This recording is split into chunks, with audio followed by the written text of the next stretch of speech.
change that. He didn't know he changed it. And certainly a lot of other things happened and followed that contributed to that change. It wasn't just him. But it was a major moment in front of a nation that that whole thing began to crack. And consequently, the men in this room have permission to be whole human beings that they didn't have just half century ago. Not all that long. Men weren't allowed. Didn't do that. And if you go back and you look at the movies from that era and all that, you will never see a man cry, never. It's not in there. Now every other movie, you know. People cry on comedy shows. Jay Leno cry, you know. Anybody can cry. That's because one human being was themselves. That's the effect it can have. And you don't know where you may be, what story you may be telling, where you put a little of yourself in, and that's really the effect you can have. You may have it to just one person who sees some performance in some play that you're in. I don't know. Or maybe you'll be on a TV show and it'll be a lot of people. I don't know. Maybe it's just in an acting class. Maybe it's just doing your work that isn't even, you know, Anne's not an actress. She does other things. But they're creative. And they affect people. We all do. Can't help it. Artists do it actively, like, you know, all the time. But everybody does that. The doctors and the lawyers and the real estate people and the employment executives and everybody affects other human beings. And when we do it out of ourselves and we allow ourselves to be in play, we do it better. And we may change somebody's life forever. You don't know who you're inspiring. You don't know what teenager's life you changed just because you're willing to be yourself in front of them and you don't even know you've done it. You know, you don't know what friend you inspire by your willingness to be yourself. Because we don't always, sometimes people just notice something and it changes them because you're so available to the world. Your charisma likes the world. You know? And so that's why, hi, how are you doing?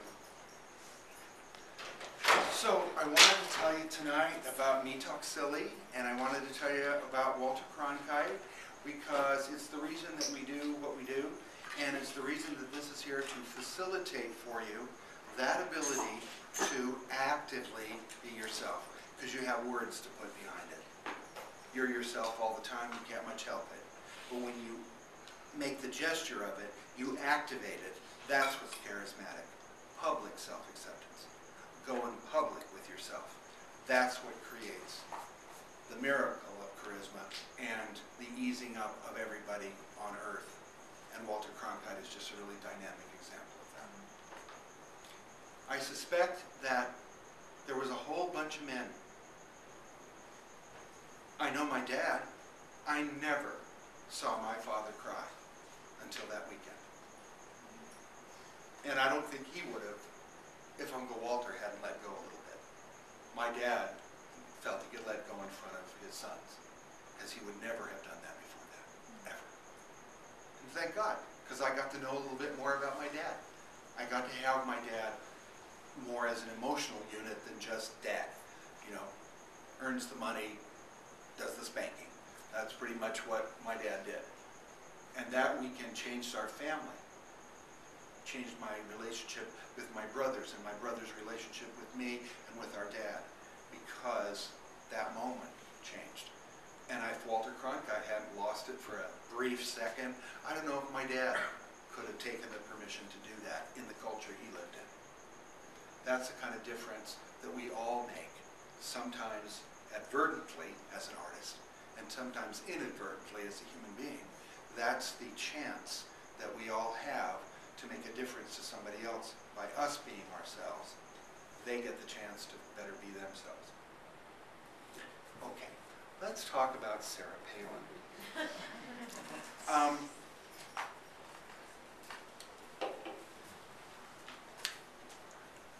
I think she's fucking crazy. I was on vacation in Mexico when John McCain announced her as running mate. And I woke up and asked the people I was traveling with if the news, because we knew the news was coming and I was eager to hear it. They said, yes, he named Governor Sarah Palin of Alaska. I went, what? Who?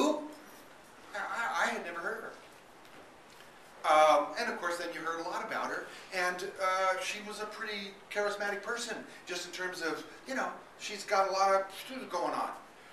Not much substance, but she's got a lot of connectivity going on, I guess. Not particularly for me, but a lot of people find her to be, you know. And it became pretty clear that probably we didn't want her to be president, you know. It would be great if she wanted to be governor, but president, that's what, you know. But even with that, 40-some% of the country thought it could work. So you all know all this history, I don't have to tell you, and some of you may be huge supporters and think she's totally capable to run the country, and God bless you. But I thought she did something brilliant. She took an enormous chance to just go, quitting. Done. I don't like it, getting nasty. I don't like it. I want some free time. Running this state, boring. I want some free time to work my ambitions and do shit and take care of my family and, who cares? Now, on the one hand, I'd like to slap her silly. Because she ran for an office and a lot of people voted for her and a lot of people believed in her. And how dare she? How dare she just say, well, tired of it. But on the other hand, I think there's a real lesson. Because sometimes, no matter what the world thinks, and no matter what everybody else says, you know in your heart, you gotta take a break. You gotta hide out in the bedroom for a day or two, you know? You got to do it. And most of us won't. We are so goal-oriented, so driven, so plan, you know, ruled, that it is unacceptable to go, I've had it. I don't give a shit what y'all think. I quit. I'm done. I don't like this play. I'm out of here. You know? Or I just need to lie down. I just need to take a breather. I want all of you to be goal-oriented. I want all of you to be driven. I want all of you to achieve the things that you're meant to achieve. It's important to have dreams. It's important to have a plan. It's important to work your plan. And you know, a lot of times I talk about that in here. A lot of times the subject that I talk about is keeping on your dream and believing in it and the step-by-steps. And I've approached that a lot of different ways in different workshops. But I also want to not just be a part of this American worldwide culture that's all about do and succeed, do and succeed, do and succeed. Anything else is unacceptable.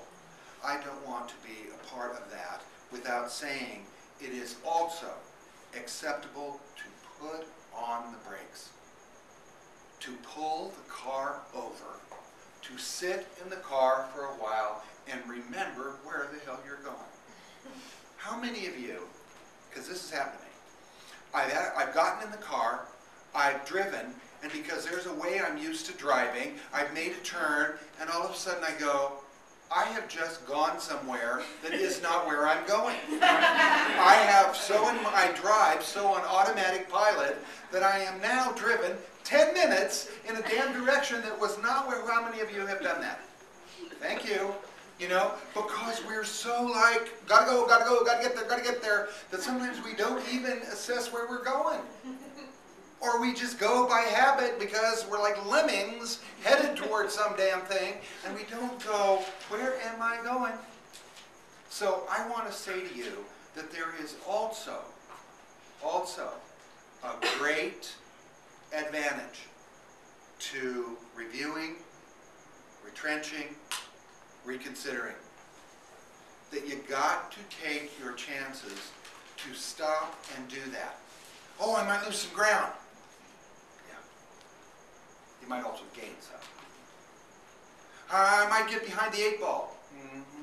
You might get out in front of it too. Well, you know, my agent will drop me. Good. Because then maybe you'd get a better one. You know? Well, if I don't read the breakdown every day, I might miss something. Yeah, you might. Or he might miss you anyway. Because sometimes you gotta breathe. You've all done it in relationships.